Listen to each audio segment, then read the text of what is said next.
tuntutan. Jaksa penuntut umum akan membacakan tuntutannya. Mau tidak mau itu, suka tidak suka pasti dibacakan. Nah, di situ berapakah tuntutan jaksa? Ya mudah-mudahan kita akan mendengarkan bersama-sama. Itu rakyat bersatu ya. Memang dari awal memang ada kekurangan teman-teman semua ya, ada kekurangan dari proses penyidikannya ini. Sehingga menimbulkan bertanya-bertanya. Kalau ada yang tapping itu nggak masuk akal, berarti dia tidak pernah nyimak kasus ini secara detail. Taunya mendukung, tapi nggak tahu yang didukung yang mana. Ya, banyak yang cuma bisa tapping. Suruh naik nggak bisa ngomong tuh. Itu aja, silakan rakyat bersatu. Oke, terima kasih Bang Zi. Mr. Zi. Oh ya, tentang Oke. Palu ya, Palu Godam ya. Saya nggak begitu tergambar ya. Mungkin aja Palu ini di masing-masing daerah beda-beda ya. Apakah Palu Godam ini Palu yang biasa untuk belah ini ya, mukul pahat di batu supaya batu itu terbelah begitu ya? Kalau itu kan beratnya bisa 1 kilo ya. Bahkan bisa jadi lebih dari 1 kilo. 1 kilo itu kan cuma apa ya? Besi Tar dulu. Hei, hei, hei, hei. Pak Rakyat, sudah ya, nonton apa belum? palunya. Iya, Oh, palunya belum cuma ceritanya aja kan begitu ya. Nah, oh ya ya, begini. Kalau maksudku itu kalau nggak nonton, jadi tidak bisa kan narasinya jadi lancar kan? iya ya, oke oke. Sebentar sebentar, Mas Aji. Tentang ini, Coba. tentang apa? eh, Gagang palunya ya, gagang palu ya. Kalau palu godam itu nggak pernah tuh rasanya gagangnya itu besi loh. Informasinya kemarin kan besi. Sebab kalau besi itu kan ada daya lenting gitu ya, dan itu tidak akan nyaman dipakai, dan itu juga tidak akan full tenaganya itu ke palunya itu, ke besi palunya itu. Jadi kalau palu godam itu di mana-mana itu kalau nggak rotan kalau zaman dulu ya, ataupun kayu lah sekurang-kurang zaman sekarang. Nggak ada tuh palu godam itu yang besi. Kalau besi pasti pasti nggak masuk akal kalau bagi saya begitu ya. Begitu Pak Mas Aji. Nah, itu baru baru apa namanya? Baru logis. Coba dilihat dulu, itu kan palunya itu katanya palu besi itu benar atau tidak? Coba dilihat dulu. Karena itu katanya, tapi kalau palu godam itu kan memang besar tuh, 5 kilo mungkin. Saya nggak tahu berapa Ya, kilonya saya ya nggak tahu. Mr. J memang palunya pendek tapi gagangnya besi. Cuman nggak masuk akal kan? Dia selipkan ke belakang tuh, ya melorot lah sampai ke bawah itu. Kalau besar. Iya, Iya Mr. J. dong. Kalau dia ditaruh ke belakang, kan katanya si Prio ditaruh ke belakang. Setelah itu dipukullah kepala Pak Budi yang korban ini. Ya kalau Pertanyaan aja. ditaruh di belakang itu di mana? Diikat pinggang gitu maksudnya? Jika bikin di belakang kata si Prio. Cuman Oke, kalau coba saya kasih ini, tolong taruh di ikat pinggang itu belakangmu. ya Ya, melorot ini berapa kilo ini? 5 kilo kali ya. 5 Nah, kilo itu. ya, ini silakan taruh di kolormu tuh, pasti melorot. Kalau melorot Ya, pasti ketahuan. ya itu betul Mister J. Betul itu. Makanya kejanggalan tuh pastilah. Oke, oke. Tapi tenang ya, ini saya minta Pak Rakyat tadi, Pak Rakyat Bersatu, lihat dulu. Kan itu kan sudah ditemukan tuh ada viti-vitinya itu. Lihat dulu nanti supaya ini dia minta naik, sudah dikasih naik turun lagi. Ini betul-betul memang aneh. Gitu ya. Ini Maaf ada Mas Aji, apa ya. maaf Mas Aji, apakah ada visum ya, palunya itu cocok dengan luka dalam ini ada visumnya yang menunjukkan palunya cocok begitu ya Mas Aji? Kalau visum, Pak, itu bunyinya dia luka kena benda tumpul, luka retak, tulang, luka robek itu visum. Jadi tidak ada nih kayak stempel begitu ini ceplok begini podo pora yo, kayak enggak kayak gitu. Kalau itu otopsi. Nah, pertanyaannya apa? Jangan mengatakan visum, otopsi. Kalau otopsi bunyinya begini, tok, ceplok, terjadi lubang selebar 4 kali 7, 7 kali 5, 5 kali 8 itu contoh gitu, itu otopsi. Oke oke, tafsir berarti. Kalau visum itu bunyinya itu luka robek, retak, pendarahan, nah gitu otopsi. Wes, ngono ae ya. Yes yes yes. Saya ini sudah ada yang minta naik, dinaikkan, turun sendiri, naikkan, turun sendiri. Lah, terus aku harus bilang apa? Oke, Prof. Selamat malam, Prof. Imran. Selamat malam juga Bang Maul. Selamat malam Bang Rail. Silakan. Malam Mister Z, saya nyimak dulu. Ya, silakan. Ya, selamat malam, Mr. G. Hai. Silakan Bang Maul. Ini siapa duluan nih, Bang Iya. Maul sama Bang Rail? Mau dulu lah, saya nyimak dulu Bang Mister Maul, Z. silakan Bang Maul. Ya, ya. Ya, silakan. Oke, Mr. G. Salam kenal semuanya. Ya, Bang. Ya, gini, Mr. G. Ini sedikit melenceng sedikit ya ke topik nih tentang masalah kejujuran aja. Ya. Ini pertama, itu misalkan nih saya ke Mr. G nih. Mr. G, saya mau jujur. Satu, dan satu lagi kata Mr. G, udah kalau mau jujur bilang, misalkan dengan apa? Bersumpah.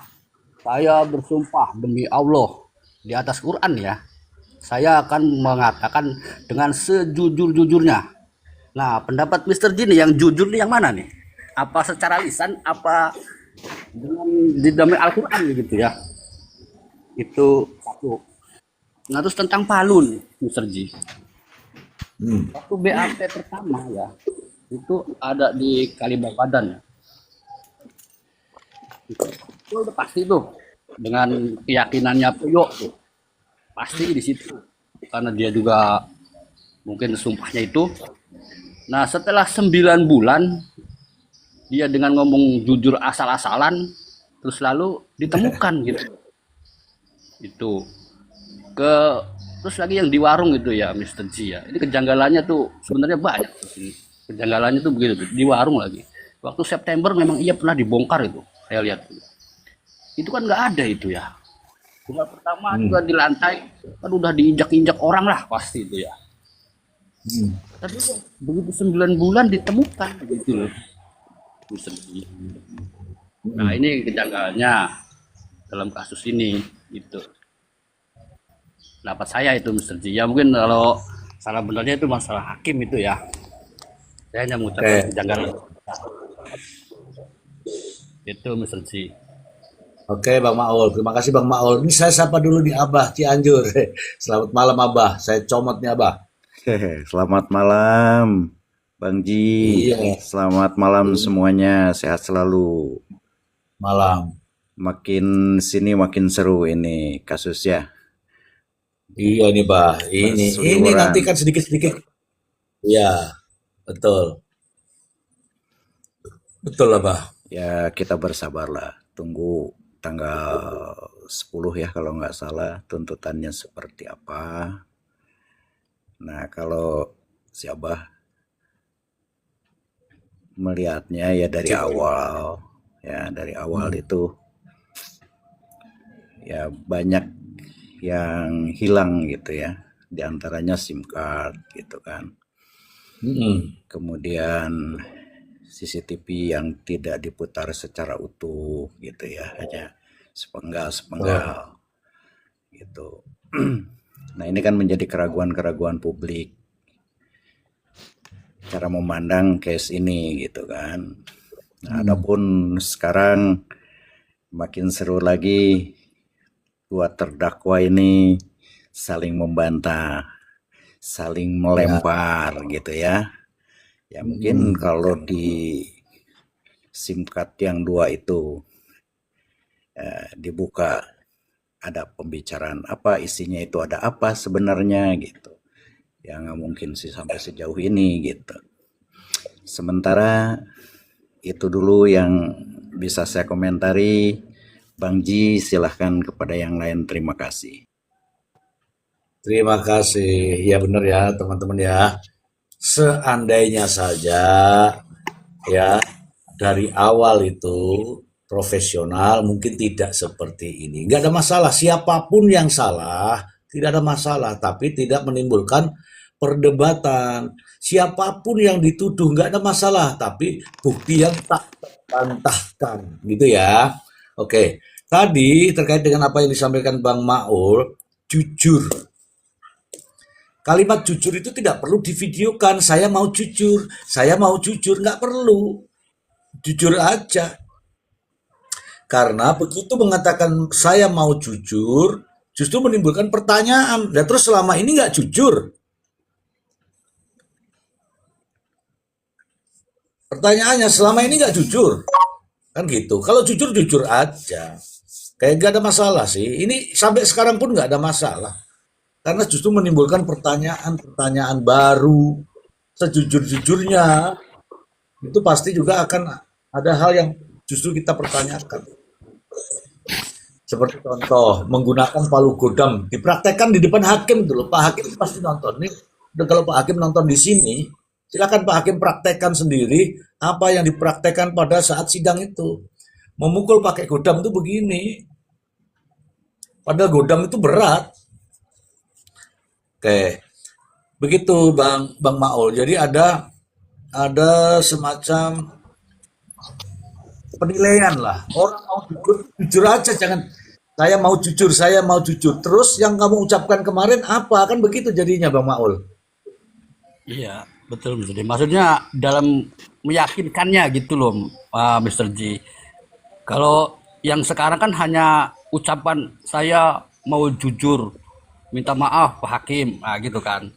Loh, berarti yang dulu itu yang disumpah dengan Al-Quran itu berarti dia tidak jujur berarti. Kayak gitu maksudnya. Itu Mr. J. Iya, justru hakim itu tidak yakin jadinya. Ya, ini siapa? Drew Windra, kamu beli beli data dulu lah. Daripada naik tapi nggak ada data, beli data dulu biar anteng di sini. Ini beli data. Saya naikkan nih. Kamu minta naik, saya naikkan nih. Kayaknya ada serius yang mau kau sampaikan ini ya. Kalau sudah naik, jangan turun lagi.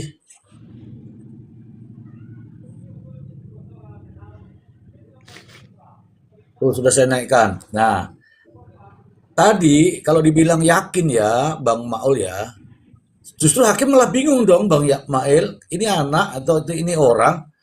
Keterangan yang pertama begini, keterangan yang kedua begini. Semua dicatat itu sama panitera. Keterangan yang ketiga begini. Terus yang mana? Yang sebenarnya kan begitu. Ya enggak Bang Mail. Kalau keyakinan kan bukan di saya ya. Kalau kita mau masyarakat biasa lah ya. Iya, betul. Gitu. Ini siapa nih? Drew Windra, kamu nggak bisa naik kayaknya ini sinyalmu nggak bagus. Lebih baik nggak usah tapping minta naik ya. Kamu belum pernah TikTok kan ya? Kok nggak ada mic-nya? Itu maksudnya memang karena kamu nggak bisa itu loh, muter-muter terus itu loh.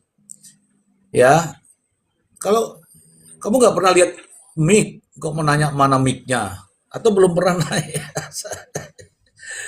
Itu oke Bang Maus, terima kasih. Silakan rakyat, mau bicara apa rakyat? Makasih Mr. J. Teman-teman Ya, semua. Ya, kalau saya melihat ini ada dua bagian sebenarnya, pembunuhannya dan kinerja APH. Ya, kinerja APH di sini kan banyak yang dipertanyakan tadi ya.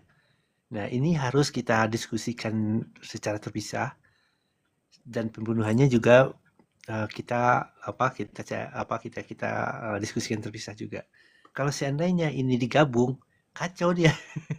Artinya APH-nya barang buktinya belum jelas begitu kan ya, yang langsung menunjukkan ada pembunuhnya siapa begitu kan ya, itu udah di SP221 kan begitu kan.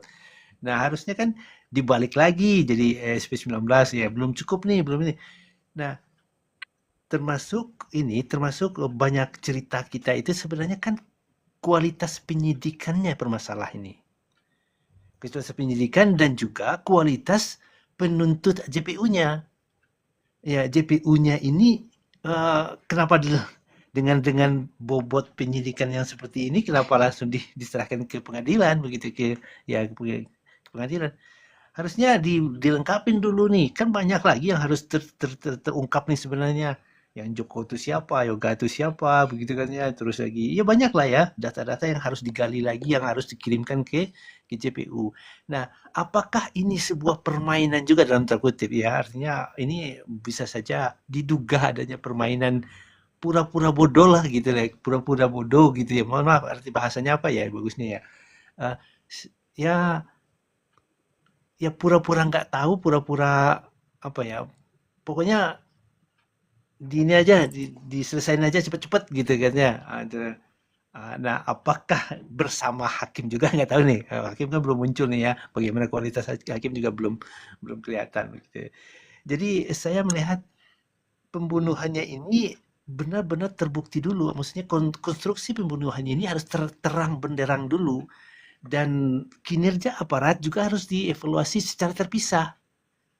Kalau seandainya pembunuhannya belum, alat buktinya belum belum jelas, kinerja kinerja kinerja APH-nya juga kinerja tahun 90-an begitu ya, nggak kekinian, data-datanya nggak canggih gitu lagi ya, nggak ilmiah juga, ya kacau semuanya begitu. Begitu teman-teman Mister Z. Ya kalau kalau kinerja itu kan standar semua itu kan sudah standar Polri ya, standarnya standar Polri ya. Jadi kita tetap konsisten saja ya, standar Polri. Tapi oknum itu mau atau tidak. Makanya selalu saya katakan, ketika perkara itu sudah dianggap lengkap, dianggap lengkap, diserahkanlah kepada JPU. Kalau JPU menilai bahwa itu belum lengkap, ya harus dilengkapi oleh penyidik. Tapi beda kalau ini sudah dianggap lengkap, JPU-nya juga bilang lengkap, ya udah P21. Nah sekarang taruhannya ada di mana? Ini taruhannya ada di dakwaan. Ingat ya, namanya dakwaan itu dokumen resmi loh itu. Dakwaan itu dokumen resmi. Kalau sudah melakukan membuat dakwaan dan membacakan dakwaan di persidangan, artinya kewajiban daripada JPU itu harus membuktikan dakwaan itu. Kalau sudah dakwaannya begitu, ya sudah, tinggal dibuktikan. Nah bagaimana dengan alibi terdakwa? Ketika dakwaannya seperti ini, saya kasih tahu nih semua teman-teman nih, saya kasih tahu semua nih. Dakwaannya adalah dua orang ini saling bersama-sama berganti-gantian mukul-memukul. Tapi kalau di dalam fakta-fakta yang ada ini menurut Priyo, aku nggak melakukan. Yang melakukan Ririn. Aku lihat semua kok. Itu kan kata Priyo kan? Benar nggak teman-teman? Benar kan? Aku lihat semua. Ririn membantai begini-begini, lihat, aku menyaksikan, bahkan aku membantu menguburkan, membersihkan. Itu semua kata Ririn itu, kata Priyo itu. Kata Priyo ya, sekali lagi kata Priyo. Tapi menurut Priyo beda lagi. Saya nggak tahu. Saya datang ke situ sudah begitu karena saya pergi sama Joko. Nah, itu kan nggak ketemu antara dakwaan dengan alibi, itu saling bertentangan. Contoh saya, misalnya ya, kalau benar dakwaan jaksa menuduh saya membunuh saya menggunakan pisau. Saya mengakui di sidang, ya saya membunuh, saya menggunakan pisau. Clear itu, clear, sinkron. Dakwaannya begini, pengakuannya begini, kesaksiannya begini, clear. Kalau ini kan tidak, dakwaannya kemana, yang didakwa itu kemana jawabannya, yang ini kemana jawabannya. Jadi beda-beda, makanya selalu saya bilang ini 3 versi. Kalau 3 versi begini sudah sulit, yang bingung siapa? Hakim. Makanya hakim bertanya betul tuh kemarin tuh kepada jaksa itu, Pak Jaksa, apakah file CCTV itu sudah diajukan ke digital forensik?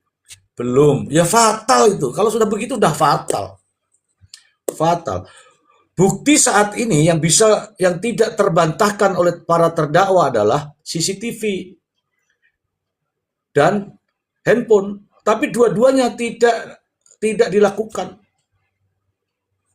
CCTV menunjukkan dia ada di situ, dia hadir di situ, kedua-duanya bisa terlihat di situ CCTV. Tapi bagaimana cara memperoleh CCTV? Bagaimana cara menjadikan alat bukti ini, CCTV ini? Siapa yang mengatakan bahwa ada dia di situ pada jam itu? Seharusnya yang menjawab itu semua adalah ahlinya, bukan polisinya. Karena kalau polisinya itu bukan ahli. Demikian juga handphone. Apa tujuannya handphone itu disita? Tujuannya untuk mengetahui, ya kan, isi di dalam handphone itu. Minimal sebagai petunjuk, katanya karena di situ ada transaksi-transaksi. Bawa sini, bawa sana, jual sini, jual sana. Itu lewat mana? Lewat transaksi, contohnya gitu. Yang berikutnya adalah untuk mengetahui posisi kemana saja ini orang-orang selama ini. Bisa didapat dari mana? Dari handphone itu. Tapi kan itu tidak dilakukan. Apa yang terjadi? Ditanyakan di persidangan. Ini handphonenya diapain? Nggak diapa-apain. Jadi apa yang diperoleh petunjuk dari handphone itu? Nggak ada. Nah, terus untuk apa handphone itu disita? Begitu kawanku. Ya. Jadi memang ada pertanyaan-pertanyaan ya teman-teman ya. Terus hakimnya ya pusing. Ingat teman-teman, ini adalah pembunuhan berencana. Kenapa saya katakan ini pembunuhan berencana? Jadi mau naik, Jadi mau naik. Ini adalah pembunuhan berencana. Apa yang harus dibuktikan? Kan kalau pembunuhan berencana adalah merampas nyawa orang lain yang terlebih dahulu direncanakan. Oke? Direncanakan. Nyawa orang lain sudah jelas tuh, 5 orang nyawa.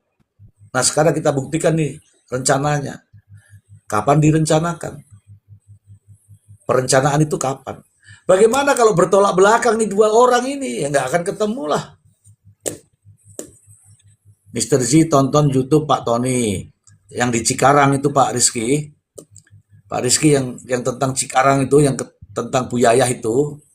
Sudah Pak Rizky. Sudah nonton. Hanya belum terkait hanya dengan ini. Oke, begitu ya kawan-kawan. Ini ada Bang Rail. Bang Rail, silakan Bang Rail. Anda punya kesempatan 1 jam.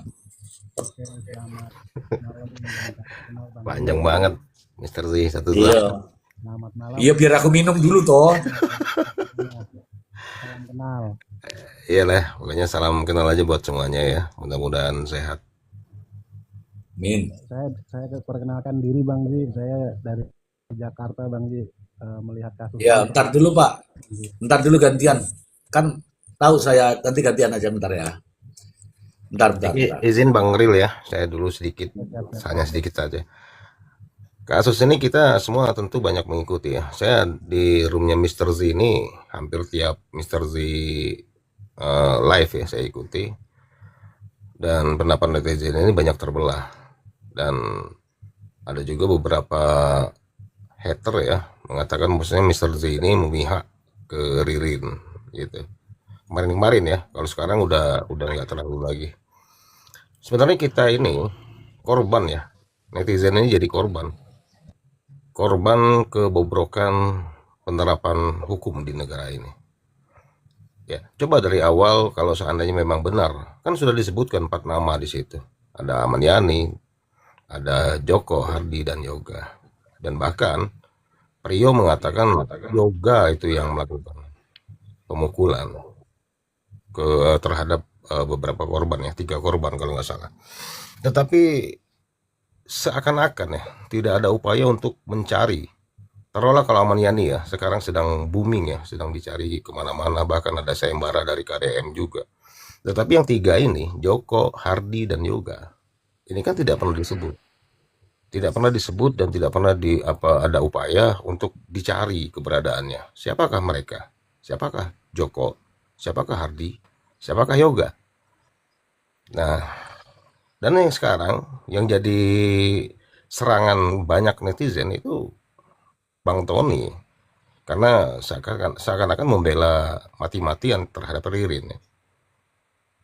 Memang banyak sih blundernya juga, saya blunder ya, yang dilakukan oleh Bang Tony, sehingga banyak netizen yang tidak berkenan dengan tingkahnya Bang Tony. Padahal tujuan Bang Tony mungkin untuk memecahkan permasalahan ini, memecahkan kasus ini, untuk mencari pelaku yang sebenar-benarnya.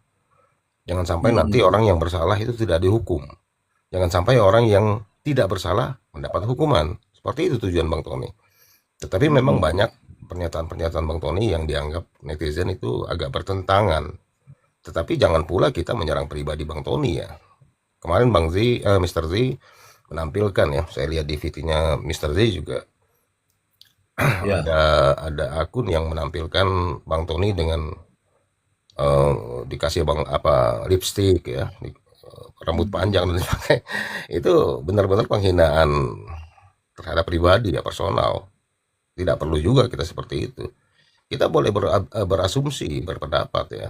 Kalau saya bukan orang hukum, kalau Mr. Z kan orang hukum ya, dia bisa kita pegang apa yang diucapkannya. Tetapi kalau kita ini netizen yang cuma penggembira, sekadar pengamat ya, pengamat dadakan ini, ya kita jangan sampai terjebak dengan kasus ini. Jadi kita ikut-ikutan jadi bermusuhan, bertentangan. Kalau di Comal kita berbeda pendapat itu no problem lah.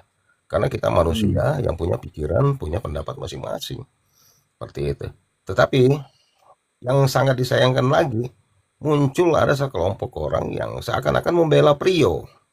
Dan seakan-akan menganggap Priyo ini sebagai pahlawan. Bahkan ada banyak pernyataan-pernyataan di bawah di dalam Comal-Comal ya, di dalam live seperti ini, menyarankan Priyo dijadikan RG. Apa Bang Mr. Z? Jadi justice kolaborator. Justice kolaborator. Ya, jadi JIS ya. Sangat tidak masuk akal. Oh, ini pembunuhan keji ya. 5 orang yang dibunuh dan sudah 9 bulan berjalan. Selama 9 bulan itu banyak pernyataan Priyo yang mengarahkan bahwasanya Priyo itu memang benar-benar berada di lokasi, benar-benar berada di TKP. Bahkan pernyataan awal dia memegang kaki si Budi almarhum. Nah, yang kedua juga Priyo banyak membantu dalam kegiatan ini. Dalam dakwaan JPU bahwasanya mereka bersama-sama melakukan pembantaian itu. Nah, itu sangat tidak sepakat ya kalaupun ada GC di dalam kasus ini. Ya kalaupun membela silakan membela, tetapi kalau usulan-usulan seperti untuk menjadikan Priyo itu GC sangat tidak masuk akal bagi saya. Ya kiranya seperti itu dulu Mr. Lee. Nanti kebanyakan kayak orang hukum padahal bukan orang hukum ini. Makasih. Bang Ril sebentar ya, Bang Ril ya. Saya cerita dulu. Cerita saya berdasarkan fakta. Fakta apa yang disampaikan oleh Priyo sendiri. Oke. Yang pertama, kalau melihat Anda membaca dakwaan daripada jaksa penuntut umum, Priyo itu ya pelaku dakwaan jaksa ya teman-teman ya.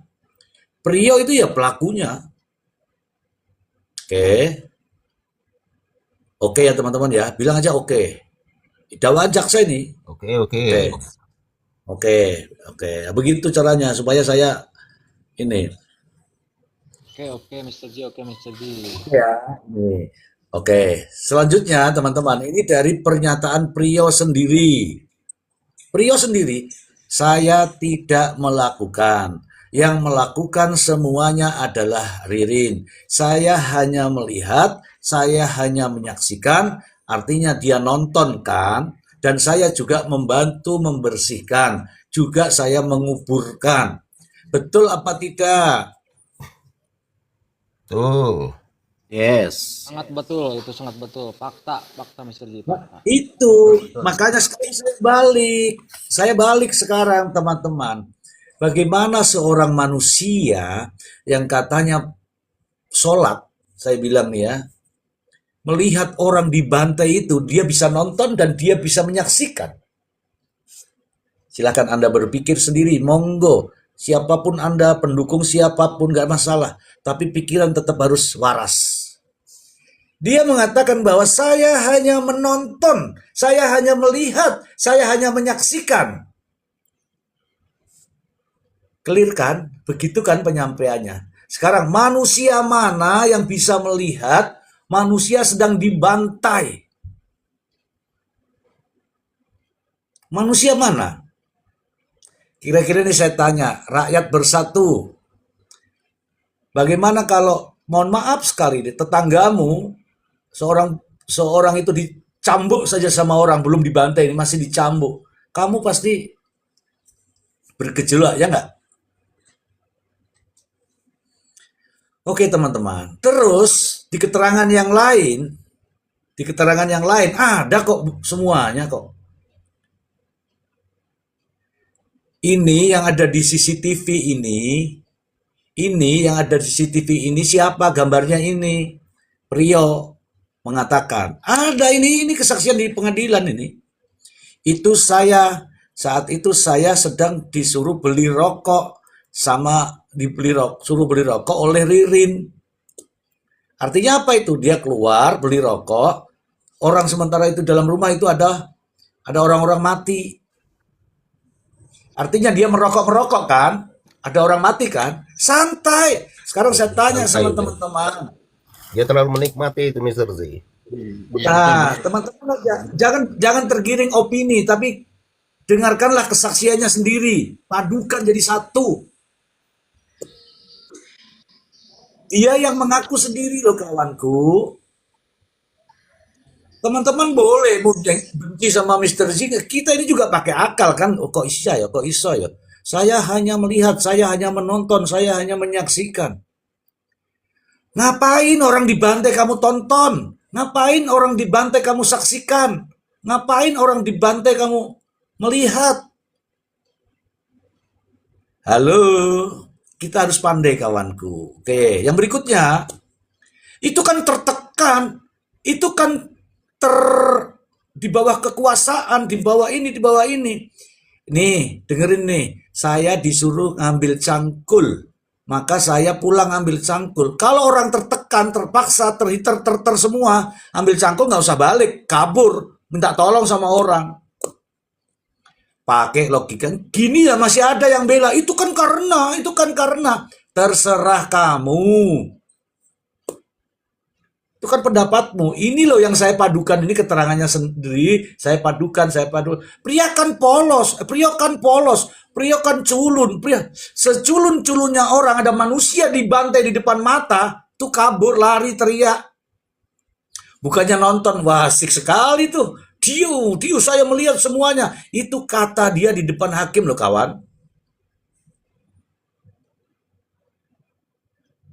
Boleh kok dibantah ini. Kalau bantah saya ini artinya bantah kesaksian Priyo sendiri. Priyo sendiri ngomong di situ kok. Saya hanya menonton, saya hanya melihat, saya hanya menyaksikan, saya membantu membersihkan, saya menguburkan. Terus saya ambil cangkul di rumah. Karena dipaksa itu ambil cangkul kan keluar itu. Oke teman-teman, santai di situ dulu. Masih banyak yang lain analisa, tapi baru sedikit-sedikit minta kasih nih. Ting. Oke, saya sapa dulu ini. Ini hanya menyapa ya, jangan ngomong ya. Selamat malam Bang Maksi, dosen kita. Malam Mr. G, Assalamualaikum. Waalaikumsalam warahmatullahi wabarakatuh. Oke, tadi ada satu lagi di mana? Kok nggak ada tiba-tiba nih? Nggak ada. Oke, selanjutnya nih ada Bang Barba. Silakan Bang Barba. Selamat malam Mr. G. Malam, salam hormat. Salam, pokoknya Mr. G. Kita dukung kebenaran Mr. G. Ya, kalau dihujat mah biasa, udah sejak 32 tahun yang lalu. Lanjut, ada narasi apa nih Bang Barba?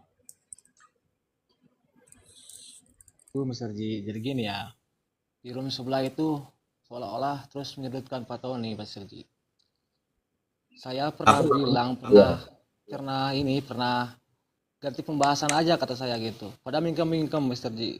Gak mau ganti pembahasan itu. Terus-terusan menyudutkan Pak Tony. Makanya saya heran ini. Saya anak kecil padahal. Saya ngerti kata saya. Itu terus-terusan menyudutkan Pak Tony. Itu bagaimana Mr. G? Nah, dia langsung saya jawab ya. Dia itu Pak Tony ya. Pak Tony itu pengacara. Oke teman-teman nih saya ngomong ya. Pak Tony itu pengacara. Sebagai pengacara pastilah dia menerima kuasa. Sebelum menerima kuasa itu mendengarkan dulu ceritanya seperti apa. Pada saat itu ceritanya adalah Priyo dan Ririn. Priyo dan Ririn bercerita tentang apa. Si Tony mendengarkan. Oh begitu ceritanya. Terus gimana? Ini cerita itu Ririn dengan Priyo. Nah, kalau ceritanya begitu, nih seorang pengacara itu hatinya di situ, perasaannya, bukan nafsunya, ya, ya, bukan nafsunya. Kalau nafsunya repot. Jadi pengacara itu mendengarkan, kan ada pepatah mengatakan bahwa ketika ceritamu berubah atau gini, katakanlah kronologis yang sebenarnya. Karena kalau kronologis itu tidak sebenarnya, maka analisa seseorang itu juga sama dengan kronologis tadi. Kalau analisanya sudah salah, maka kesimpulannya jadi salah. Berdasarkan cerita Priyo dan Ririn itulah sehingga Tony menganalisa. Wah, ini ada peluang nih untuk bebas, ini ada peluang ini untuk ringan. Kalau benar-benar ada nama 4 orang yang disebutkan. Ini awalnya di situ. Tony juga seorang pengacara yang ingin ada gairah. Kalau 4 orang ini benar disebutkan, maka sebagai seorang pengacara akan mengungkap nama-nama ini. Oke, itu satu. Yang kedua, sebagai seorang pengacara itu juga tugasnya adalah menjadi pembela, bukan pembela perbuatannya, tapi pembela hak-hak hukumnya. Kalau pengacara pasti paham lah ini. Kalau ada pengacara yang pura-pura gak paham, jengkel sama Tony, berarti itu pribadi. Berarti itu sudah pribadi. Saya ini justru memberikan support. Support apa? Silahkan diungkap. Kalau ceritanya yang tadi benar. Oke. Kebenaran itu ada di mana? Bukan ada di memenangkan opini publik, bukan. Salah itu kalau ada opini publik itu. Teman-teman sekalian, saya telah mengungkap ini, mengungkap itu, ini dan itu publik menang. Silahkan dinarasikan di pengadilan. Nanti pengadilan, hakimnya yakin apa tidak. Itu baru memenangkan itu. Nah sekarang ini baru dibangun. Belum selesai, Tony belum bekerja ini. Maksudnya belum menunjukkan hasil kerjanya. Tapi sudah dianu nih, seolah-olah ini Priyo pahlawan. Priyo jujur. Priyo ini, coba saya balikkan lagi. Priyo itu menonton orang yang sedang dibantai. Gimana sih otak kalian itu? Jengkel saya kadang-kadang tuh lihat mereka itu bernarasi itu. Oke, berdasarkan CCTV sing endi. Berdasarkan sidik jari ning endi. Pokrol. Oke lah, biarkan Tony bekerja atas nama kuasa hukum dan memberikan tanggapan di pengadilan. Nanti kalau terbukti, Tony sudah ngomong, kalau terbukti mereka-mereka ini bersalah, ya silakan dihukum. Saya kan hanya bilang, ini loh kemarin dari pernyataan dia. Dan sekarang yang lucu tuh, hari ini saya kuasa hukum ini, besok saya kuasa hukum ini, terus piye caranya ini? Nah kalau Tony, biarkan dia bekerja. Sekarang ini kan masih menjadi pengacaranya siapa? Ririn. Bagaimana membela Ririn? Ya kalau memang itu pengakuannya, ya harus konsisten dia. Daripada pengakuan yang indah-indah tapi tidak konsisten. Aku begini, aku mau jujur ya. Kali ini saya mau jujur. Terus yang kemarin-kemarin ngapain? Itu di sidang semua loh itu. Gitu barudak. Ngono loh. Mas Serji. Betul itu. Gimana tadi? Yang mana yang bicara? Soalnya ada 2 nih, ada Bang Maul, ada Bara. Ya, terima kasih Mas Serji arahannya Mas Serji. Bukan arahan itu, ini logika sederhana saja. Biarkanlah pengacara yang menandatangani kuasa bekerja. Pengacara yang tidak sedang Betul banget. menandatangani jangan mencibir. tugasmu aja seperti apa kalau Anda sebagai pengacara seperti Tony? Apa? Hanya duduk-duduk diam, berarti bukan pengacara dong.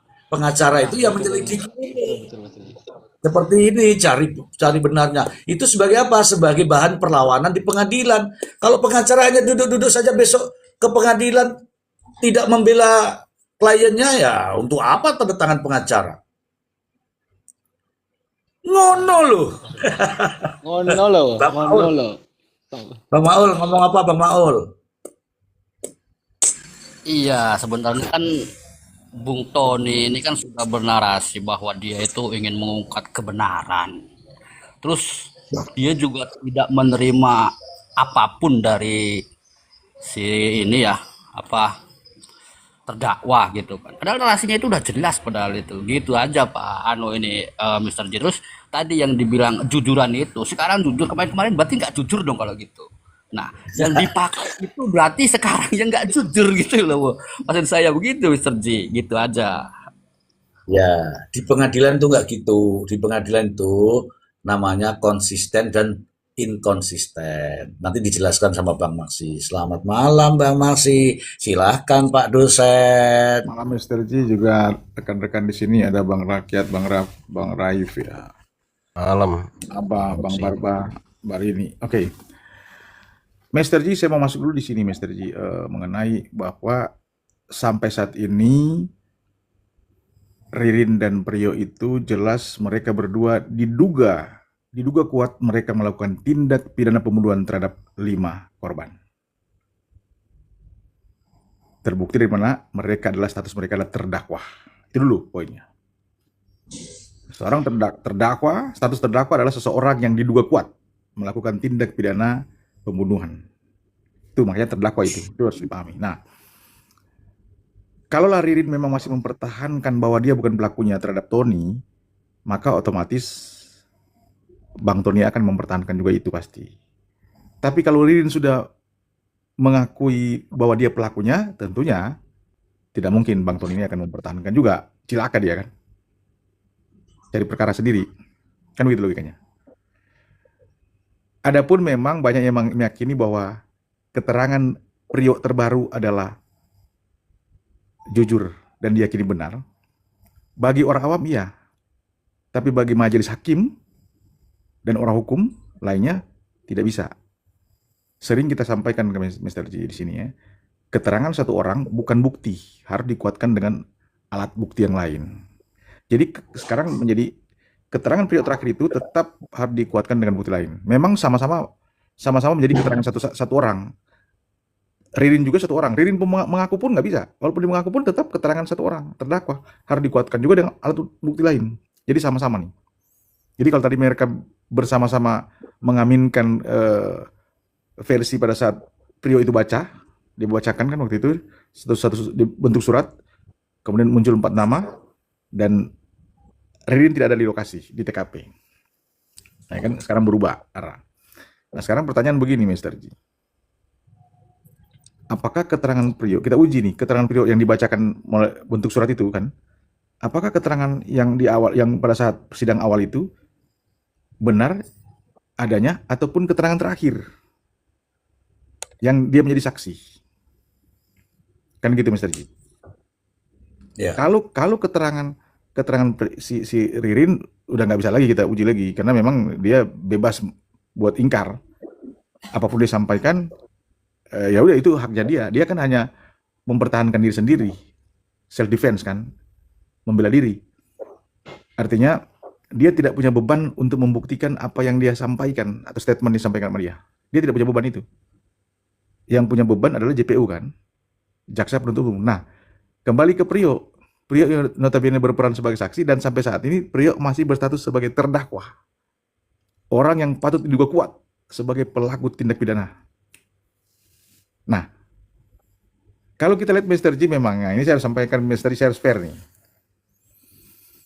Saya masih penasaran dengan keterangan Priyo terakhir yang dibilang ada Palu kemudian muncul bisa dapat Palu itu kemudian ada TKP menjadi 2. Kan itu ada keterangan tambahan dibanding di BAP. Kan begitu.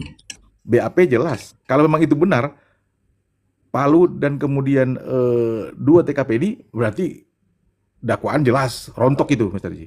Rontok itu dakwaan kan? Berarti, nah BAP dicabut. Ya, Kan begitu logikanya, Mr. Ji. Nah, makanya sering kita bilang kan, Mr. Ji.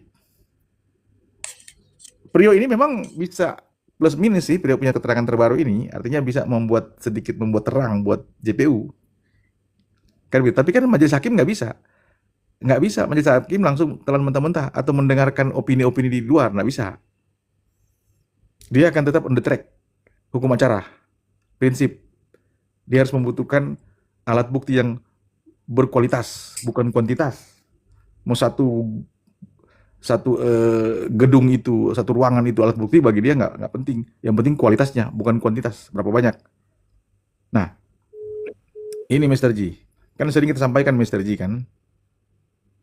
So karena bukti langsung tidak ada, direct evidence makanya ini agak sulit. Karena apa? Jaksanya mengendalikan bukti tidak langsung, indirect evidence. Termasuk keterangan Priok, itu indirect kan semua itu. CCTV, indirect evidence. Kemudian apa namanya, sidik jari, indirect evidence.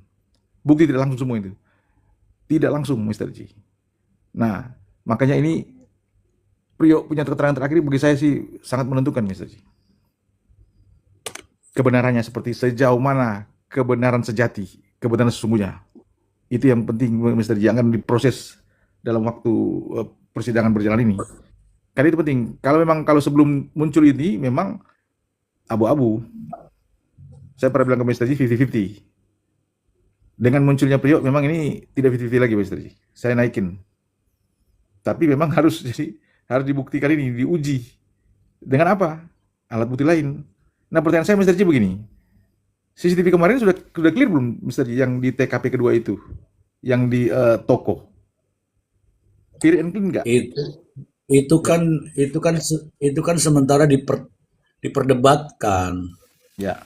Diperdebatkan. Kenapa diperdebatkan? Karena ada dalam bentuk file. Ada dalam bentuk file yang ada di laptop.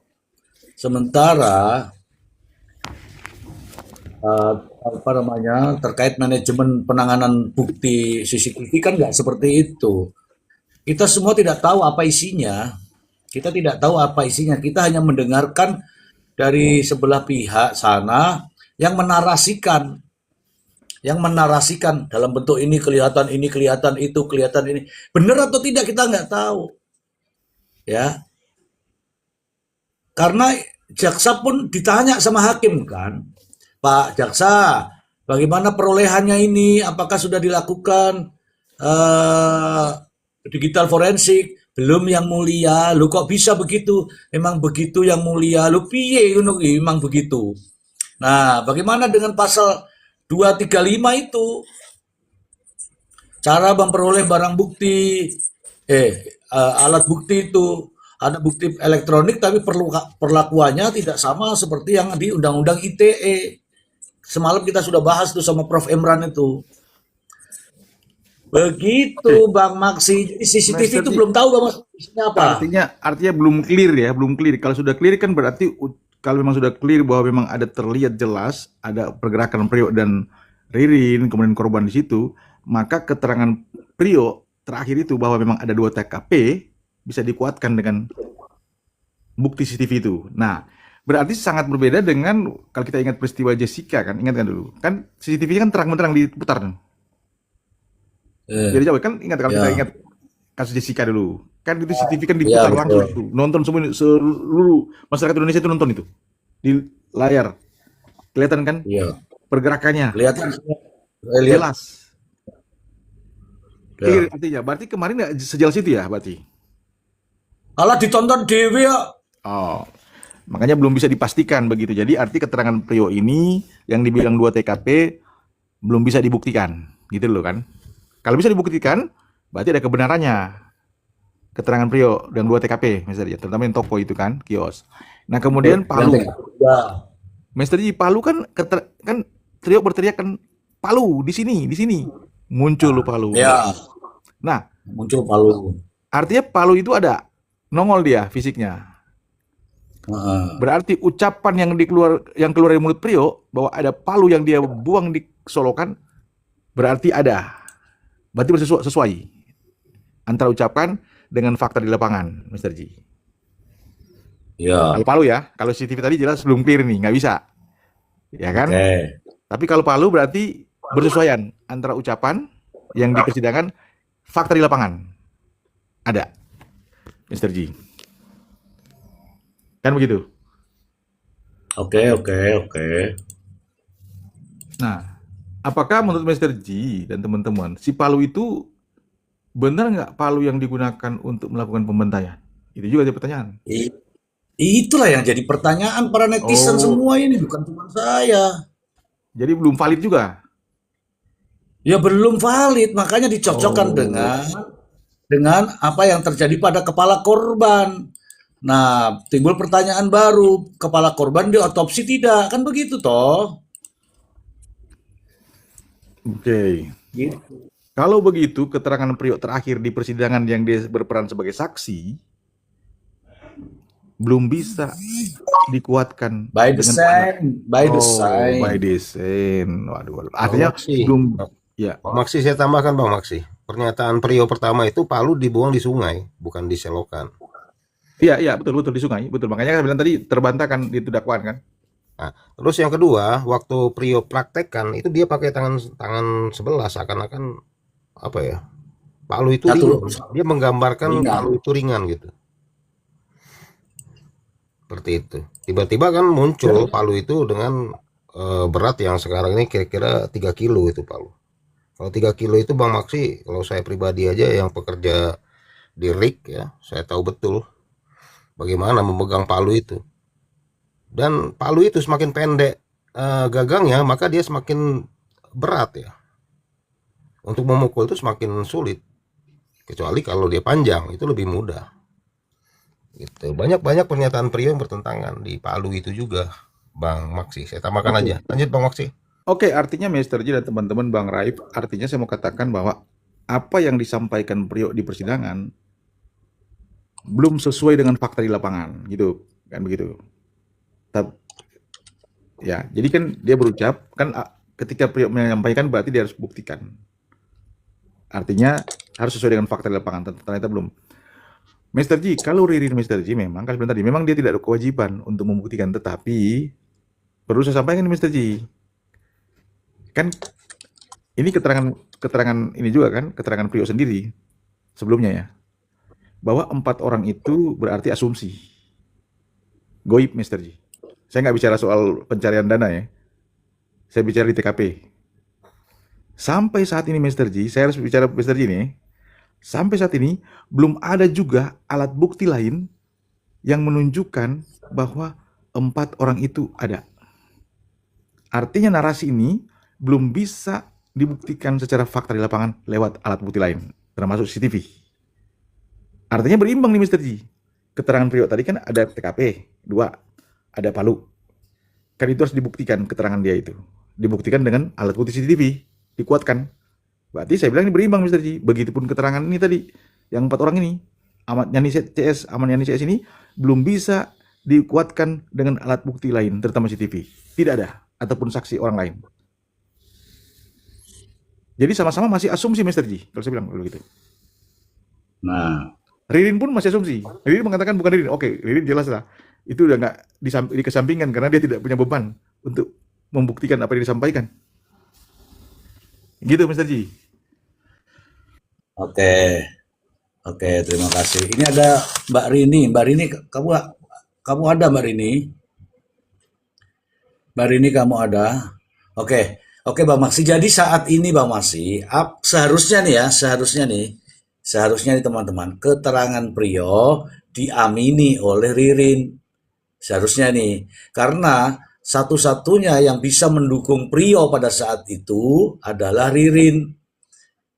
Tapi kan enggak nih. Nah, demikian juga Ririn, satu-satunya yang bisa mendukung Ririn adalah Priyo. Nah, tapi ini kan tidak. Sekarang masing-masing nih. Kalau masing-masing berarti selamatkan diri sendiri. Priyo dengan versinya, Ririn dengan versinya. Itu yang disampaikan oleh pengacaranya, itulah disampaikan dengan pengacaranya. Bagaimana ini? Ya masing-masing dengan kemampuan para pengacaranya. Prio dengan pengacaranya, silakanlah mempertahankan itu bahwa itu palu, beginilah cara penggunaannya. Kalau Ririn silahkan dengan pendiriannya. Begitu saja kok. Ya kan? Nggak ada ininya. Karena begini Bang Maksi kan selalu mengatakan bahwa satu saksi bukan saksi. Sekarang Priyo ngomong nih untuk membela dirinya. Priyo ngomong membela dirinya bahwa dia mengatakan, saya hanya menonton, saya hanya melihat, saya hanya menyaksikan. Dan saya juga membersihkan, dan saya juga menguburkan. Oke, dengan menyaksikan, menguburkan, artinya dia ada di TKP. Nonton Ririn. Ya kan? Nah, yang membenarkan dia ini siapa? Yang membenarkan Priyo ngomong begitu tuh siapa? Harusnya Ririn. Ririn, iya dia nggak ikut-ikutan. Dia tuh cuma nonton saya. Saya sedang membantai, menikmati film di Netflix. Gitulah, ya. Jadi, ketika Ririn membantai, ini versi Priyo ya. Ketika Ririn membantai itu, Priyo itu nonton. Menyaksikan. Dari awal hingga akhir. Ngono loh. Ya. Saya bilang Master Ji. Jelas keterangan Priyo yang dibacakan itu udah asumsi 4 orang. Termasuk Ririn. Ririn kan juga menyatakan juga bahwa 4 orang ada di TKP. Katakanlah pembunuhan Ririn nggak lihat. Tapi sama-sama mengaminkan itu. Bahwa keterangan Priyo dan Ririn di awal yang terkait ada 4 orang ini, itu asumsi jadinya. Itu clear ya. Sampai saat ini. Karena belum ada yang nongol. Makanya saya bilang asumsi. Karangan lah. Karangan, Mr. Ji. Cuman bedanya, Ririn bilang si 4 orang yang bantai, si Priyo, Ririn hanya ada di lokasi lain kan, dia keluar daripada TKP, diaminkan oleh mereka berdua. Yang jelas keterangan ini Mr. Ji itu asumsi sudah, bisa saya kategorikan goib. Sampai saat ini tidak nongol, oke ya, tidak ada alat bukti satupun yang menguatkan itu. Iya. Ya kan? Tanya Bang Maksi. Ya silakan ditanya tuh. Boleh. Maksi, saya izin tanya ya. Ya. Karena gini ya, kemarin-kemarin kan Priyo dengan Ririn ini sejawat lah gitu. Ya. Rekan kerja. Betul. Nah, tiba-tiba sekarang kan Priyo menyerang Ririn. Niatnya Priyo sudah jelas ya. Akan menjadikan Ririn sebagai pelaku tunggal. Pelaku utama, pelaku tunggal gitu. Dan dia mau menyelamatkan diri.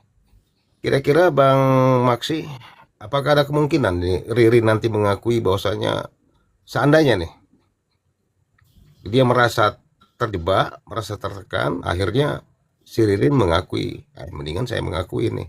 Mungkin ya. Kita kan belum tahu nih status Ririn nih. Benar nggak dia pembunuhnya atau bukan kan gitu.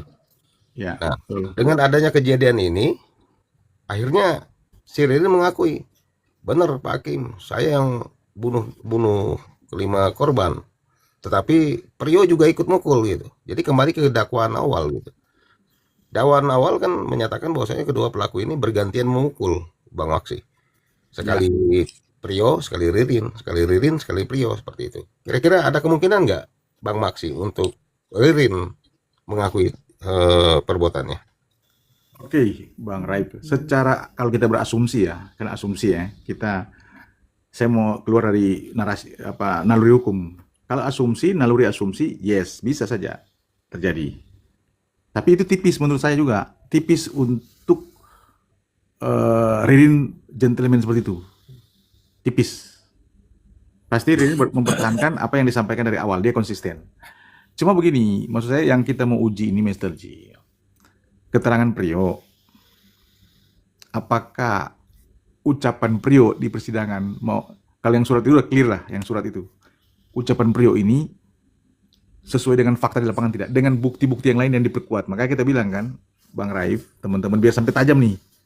Keterangan satu orang bukan bukti, dia harus perkuat dengan alat bukti lain, salah satunya CCTV. Itu yang paling dekat. Karena nggak ada orang lain kan, selain mereka dua. Makanya itu muncul. Makanya kenapa lahir.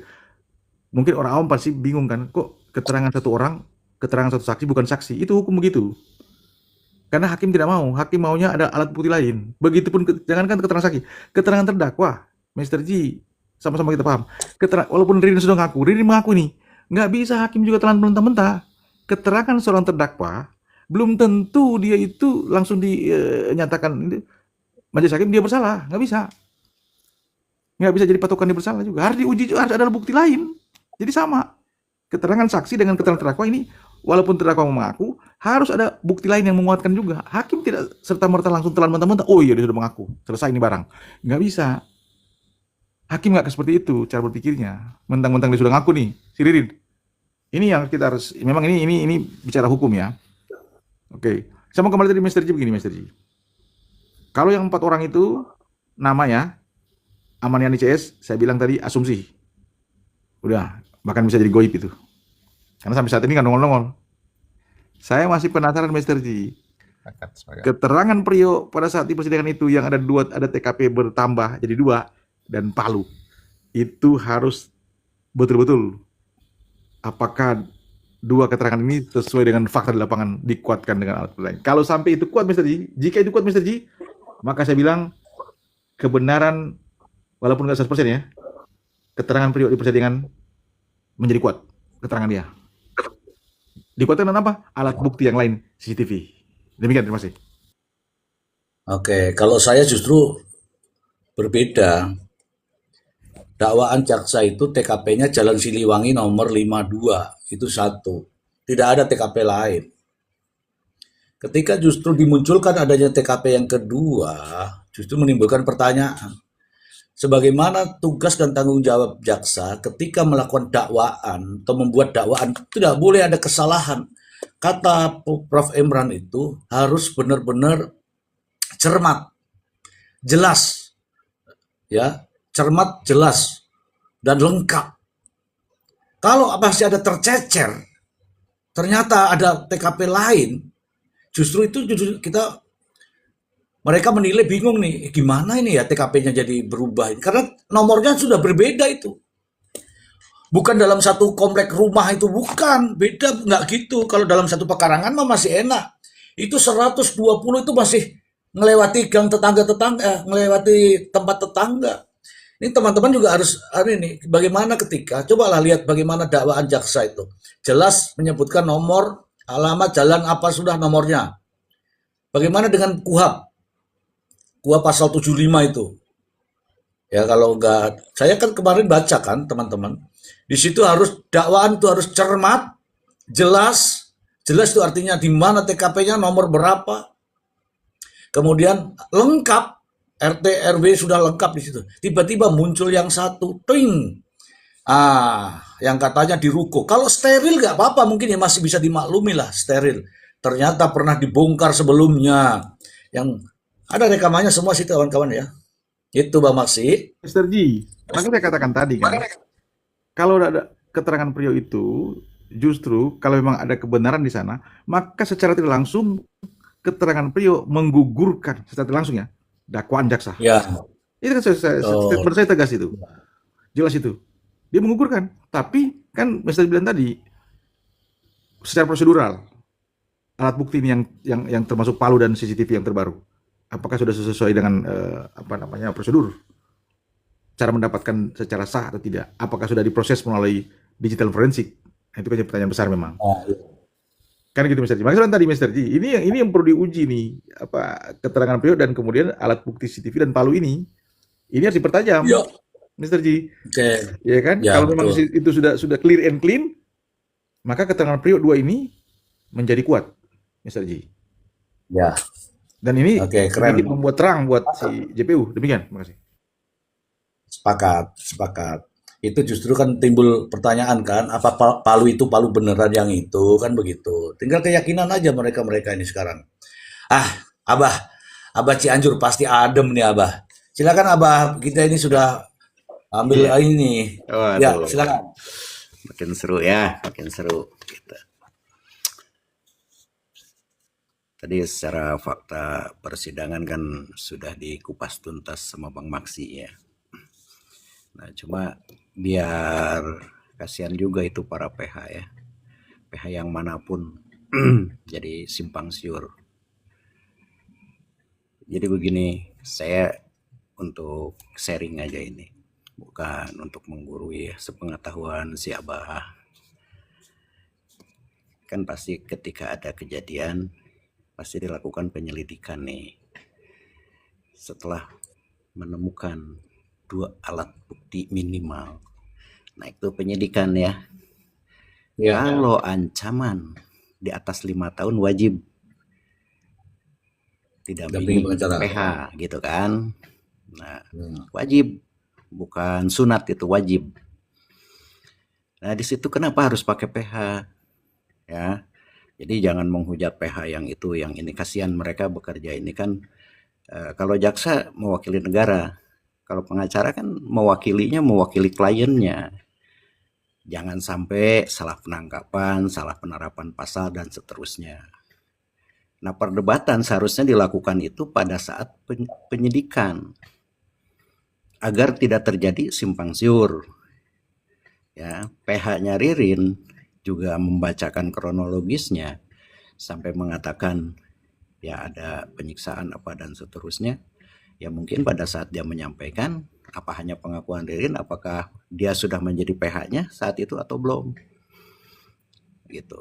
Itu bukan asumsi dia, tapi pengakuan perkara dia bohong. Dia menggali kuburnya untuk dirinya sendiri. Gitu. Nah, kemudian mungkin setelah berjalan dia mendampingi kliennya.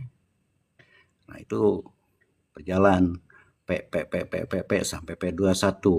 Artinya sudah dinyatakan lengkap.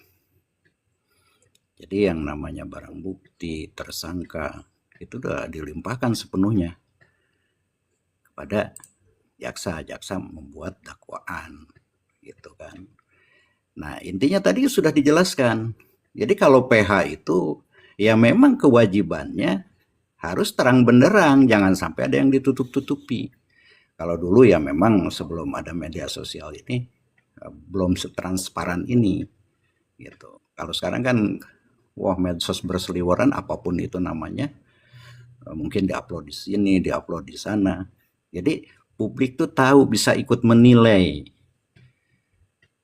apakah sudah benar dari awal atau ada kejanggalan dari awal. Nah, berpendapatlah nih netizen, istilah sekarang kan, ya seperti itu. Jadi menyalahkan PH itu, PH ini, ya kita nggak ada kepentingan. Pro si A, pro si B, buat apa? Orang sidangnya juga sedang berjalan. Iya kan? Nah, tunggu tanggal 10. Apa tuntutannya Pak Jaksa ini? Ya kan? Pak Jaksa ini diberikan kewenangan. Undang-Undang Nomor 11 Tahun 2021 yang terbaru kalau tidak salah ya. Seperti itu. Ayo. Nah, PH sesuai dengan keyakinannya, dengan bukti-bukti yang ada, nah berdebat. Tunggulah nanti ya, ada replik, ada duplik di situ. Jadi biar jelas, tidak sakwasangka dari awal. Ya kan, kalau jalannya persidangan ya cuma itu, dari mulai ada kejadian, penyelidikan, penyidikan dan seterusnya sampai pada putusan. Jadi jangan mentang-mentang oh kita pro A, pro B, sehingga kita tidak objektif lagi dalam memandang case tersebut. Gitu. Jadi jangan kita terjebak, ya kita kan nggak untung apa-apa. Ya kan? Cuma versi siapa? Kenapa sih? Ya.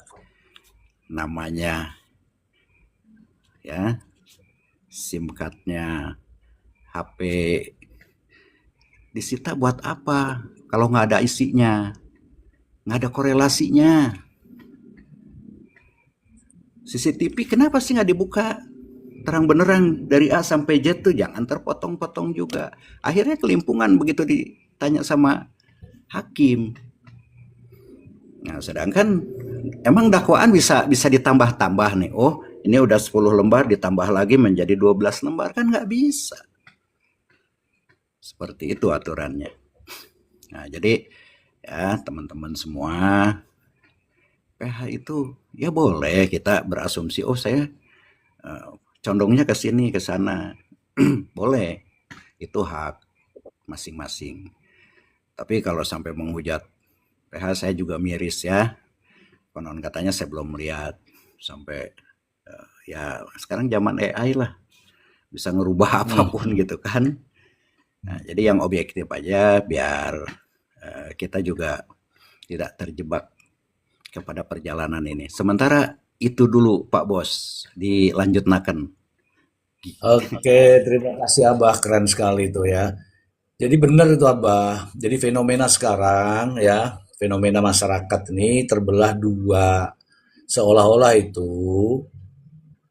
mendukung Priok, pendukung Ririn. Seolah-olah loh ya, padahal dua-duanya ini saat ini kasat mata, fakta ada di persidangan, dua-duanya itu terdakwa. Terdakwa apa? Terdakwa pembunuhan berencana. Masih ada yang dukung, masih. Siapa ya? Mereka-mereka itu. Ya. Nah, kita ini tidak berada pada posisi itu. Makanya kalau ada yang tapping-tapping itu saya blok itu. Karena apa? Pikirannya ngawur. Datang itu nggak menyimak kita, tetapi langsung tapping. Apa itu dibilang itu? Pokoknya tapping lah. Habis itu pergi, datang lagi kayak gitu, udah. Nah, kalau yang teman-teman ini kan nonton, jadi urut, enak bicaranya. Nah, ada pembelahan di masyarakat. Kemudian di media sosial pun demikian. Ada yang pro Ririn, pro siapa tuh satu Prio. Kemudian kalau pro Ririn nyerang tuh sini, kalau pro Prio nyerangnya aneh-aneh. Termasuk pembuatan film-film itu, video apa namanya, gambar itu yang menjatuhkan, membunuh karakter seseorang. Kalau saya ini ya, kalau apa namanya itu melihat itu semua, biarkan saja mereka pengacara-pengacara itu berupaya dalam rangka pembelaan terhadap kliennya, ya, dalam rangka pembelaan terhadap kliennya. Biarkan saja kalau yang di situ. Tony itu sedang melakukan pembelaan. Pembelaan itu bisa baik di ruangan sidang, nanti Bang Maksi jelaskan itu, baik di ruangan sidang maupun di luar ruang sidang. Caranya ya silakan cara mereka lah, jangan tanya ke saya. Cara mereka, itulah upayanya.